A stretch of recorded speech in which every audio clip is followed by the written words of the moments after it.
ஏட்டுச் சுரைக்காய் கறிக்கு உதவாது என்பது பழமொழி.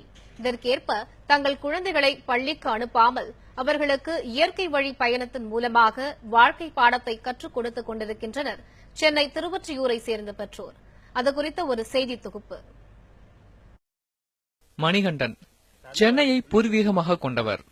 3 குழந்தைகளுக்கு தந்தையான இவர் தனது குழந்தைகளை எந்த காரணத்திற்காகவும் பள்ளிக்கூடங்களுக்கு அனுப்புவதில்லை என்பதில் தீர்க்கமாக இருக்கிறார். அடிமைப்படுத்தும் கல்வி தனது குழந்தைகளுக்கு தேவையில்லை என்றும் வாழ்வியல் கல்வியை தானாகவே தனது குழந்தைகள் கற்றுக்கொள்ளும் என்கிறார் இவர். கல்வினா என்னன்னு மக்களுக்கு ஒன்றும் புரியல. கல்வினா இங்க என்ன நினைச்சிட்டு இருக்காங்க, நம்ம புள்ள படிச்சானா வேலைக்கு போனா நம்மளுக்கு சோறு போடுவானா, இப்படிதான் ஒரு பெற்றோரும் பிள்ளைங்களை படிக்க கூடாங்கண்டி பிள்ளைங்களை உண்மையிலே சுயசார்பா பிள்ளைங்களை வளர்க்கறது கிடையாது. ஆனா என்னோட பிள்ளைங்க அப்படி கிடையாது. என் பிள்ளைங்க எல்லாம் நான் பிள்ளைங்களா வளர்க்குறேன். மற்றவங்க மாரி ஒரு சுயசார்புல அழைச்சின்னு ஒரு பொம்மையா நான் வளர்க்குறேன் விரும்பல. என் பிள்ளைங்களை சுதந்திரமா இருக்கணும். அதனாலதான் என் பிள்ளைங்களை சுதந்திரமா விட்டாச்சு. அவங்க இஷ்டம், அவங்களோட வாழ்க்கை முறை அவங்க பார்த்துக்கிட்டோம். நம்ம வழி நடத்த வேண்டிய மட்டும்தான் நமக்கு. நம்ம பிள்ளைங்க வருங்காலத்துல நமக்கு சோறு போடும், நமக்கு அதுக்கு துணையா நிற்கின்றதெல்லாம் நம்ம பார்க்க கூடாது. பிள்ளைங்களா வளர்க்கணும் தான் என்னோட விருப்பம். எந்தவிதமான கட்டுப்பாடுகளும் இன்றி சுதந்திரமான மனநிலையுடன் தனது குழந்தைகள் வளர வேண்டும் என்பது இவரின் நோக்கமாக உள்ளது. பள்ளி கல்விக்கு பதிலாக தொடர்ச்சியான பயணம், இயற்கையில் இருந்து கற்றுக்கொள்வது என வாழ்க்கையை நேரடியாக தனது குழந்தைகளுக்கு கற்றுக் கொடுக்கிறார். பள்ளிக்கூடத்திற்கு செல்வதை பாதியிலேயே நிறுத்திவிட்ட இவரது மகள் ஓவியா தனக்கு விருப்பமானவற்றை செய்து சுதந்திரமாக சுற்றித் திரிவதாக கூறுகிறார். அது என்னன்னு தெரியல, எனக்கு பிடிக்கல. ஸ்கூலுக்கு போவே அது படிக்க சொல்றாங்க, ஹோம்ஒர்க் செய்ய சொல்றாங்க. அதனால எனக்கு பிடிக்கல. வீட்டிலே ஜாலியா விளையாண்டு படிக்கிறேன். தங்கச்சி எனக்கு சொல்லித்தரேன்னு சொல்லுவேன். நான் அப்பப்போ அவளுக்கு சொல்லி தருவேன். வீட்டுல இருக்கிறது எனக்கு ரொம்ப பிடிச்சிருக்கு. நான் வேணா ஸ்கூலுக்கு போயிருக்கேன். போய் அங்க கஷ்டமா தான் படிக்கிறேன். எனக்கு பிடிக்கல, அதனாலதான் நான் நின்ட்டேன்.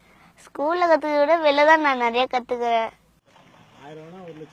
அவசரமாக ஓடிக்கொண்டிருக்கும் இந்த வாழ்க்கை முறையை தவிர்த்து இயல்பான இயற்கையுடன் சார்ந்த வாழ்க்கையை கடைபிடித்து வரும் பெருமாள் கல்வி முறையில் பல மாற்றங்கள் வேண்டும் என்கிறார்.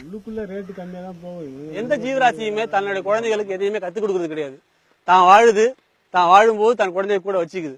இதுதான் நடக்குது. இயற்கையோட நம்ம ஒன்றி பார்க்கும்போது இது அந்த அளவுக்கு இறங்கி இருந்து பார்க்கும்போது புரியும்.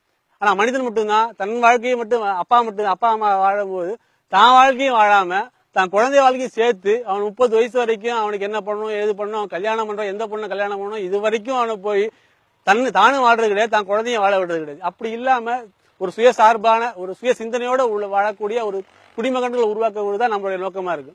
அப்போ அதுக்கு சூழ்நிலையை உருவாக்கி கொடுக்கணும். நான் எந்த குழந்தைகளுக்கு எதையும் சொல்லிக் கொடுக்கணும்னு நாங்க விருப்பப்படுறது கிடையாது. அந்த குழந்தை எதை கத்துக்கணும்னு விருப்பப்படுதோ அதை அவங்க எதுக்கான கத்துக்கிறதுக்கான ஒரு தளத்தை தான் அமைச்சு கொடுக்கணும். இப்படியான வாழ்க்கை முறையை பின்பற்றி வரும் இந்த குடும்பம் சந்திக்கும் மிக முக்கியமான கேள்வி குழந்தைகளின் எதிர்காலம் என்ன ஆகும் என்பதுதான். இந்த கேள்வியை நாமும் முன்வைத்த போது அவர்கள் அளித்த பதில் ஒரு வகையில் ஏற்றுக்கொள்ளக்கூடிய ஒன்றாகத்தான் இருக்கிறது. நிறைய பேர் கூட கேள்வி கேட்பாங்க, உங்க பிள்ளைங்க பெருசானா உங்க பிள்ளைங்க உங்களுக்கு கேள்வி கேட்கும், ஏன் உங்க பிள்ளைங்களுக்கு நீங்க கத்து கொடுக்க அதை லாஸ்டா சொல்லணும். சாதாரணமா எதிரில் நிக்கிற உங்களுக்கே என் பிள்ளைய பத்தி இவ்வளவு சந்தேகம் இருக்கு, இவ்வளவு அபிப்பிராயம் இருக்கும்போது நான் பெத்த பிள்ளை என்ன எப்படி பாத்துப்பேன். அப்போ அதெல்லாம் இதே மாதிரி கேள்வி நிறைய வரும். எங்களுக்கு ரொம்ப ஒரு குற்றவாளி மாதிரியே அவங்க அந்த கொஞ்ச நேரத்துக்கான பதில்கள் சொல்லிட்டு போயிடுவாங்க. ஆனா எங்களை பதில் சொல்ல விட மாட்டாங்க, எங்களை விளக்க மாட்டாங்க. நாங்க கேட்டாலும் அதுக்கு பதில் அவங்க சொல்லவும் மாட்டாங்க. இந்த மாதிரி சமூகத்துல இருக்கு. அதனால நான் அதை பெருசா நினைச்சுக்கிறது. நாங்க வாழ்க்கை வாழ்றோம், அவ்வளவுதான். எங்க கூட என் பிள்ளைங்களை வச்சிடும், என் பிள்ளைங்க அவங்களோட வாழ்க்கை வாழும். மொத்தத்தில் சுயநலமின்றி மனிதர்களுடன் இயல்பாக பழகக்கூடிய, வாழ்க்கையை எளிமையாக கடந்து செல்லக்கூடிய சுதந்திர பறவைகளாக இருக்க வேண்டும் என்பதுதான் இவர்களுடைய கனவாக இருக்கிறது. ஆனால் இன்றைய சமூக கட்டமைப்பில் இது எந்த அளவிற்கு சாத்தியம் என்பதை பொறுத்திருந்துதான் பார்க்க வேண்டும். பிரசாந்த், சிறப்பு செய்தி பிரிவு, நியூஸ் 7 தமிழ்.